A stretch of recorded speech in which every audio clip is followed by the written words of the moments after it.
going down into the world of mystery and magic.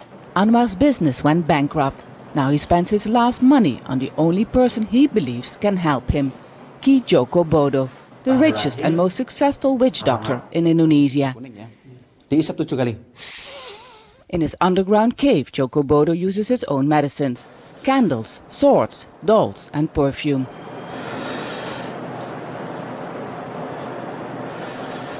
Anwar is convinced the treatment will make him a rich man. I completely believe he can do it. My friends were all successful after visiting Ki Joko BODO.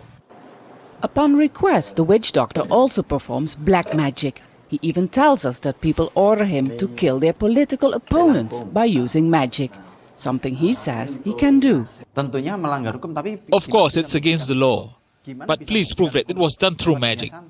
It's in this dark underground cave in Jakarta where people are coming to look for solutions to their love life, their medical problems, or even for political support. They believe in magic is so big that they are willing to pay huge amounts of money.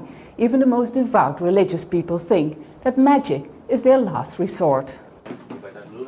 Magic is big business in Indonesia. Clients pay at least $35 for a visit, a lot of money for the desperate poor people who ask the witch doctor's help. High-profile clients like parliament members or ministers pay up to thousands of dollars, depending on their request. In Indonesia, even the president himself, although he would deny it in public, is said to believe in magic. They are all hypocrites. I personally know the witch doctor who accompanied President Yudhoyono. He's a friend of mine. He was taken to a sacred location and took a bath there. The president bought a throne and a crown and a magical sword. I know exactly. If he denies it, that's probably because he is embarrassed with people like Obama. Although Obama, I'm sure, believes in this as well.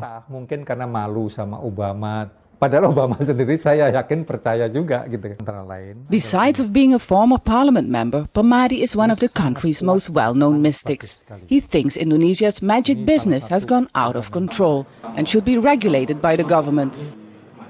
According to the country's highest Muslim council, it's against Islamic teachings. It's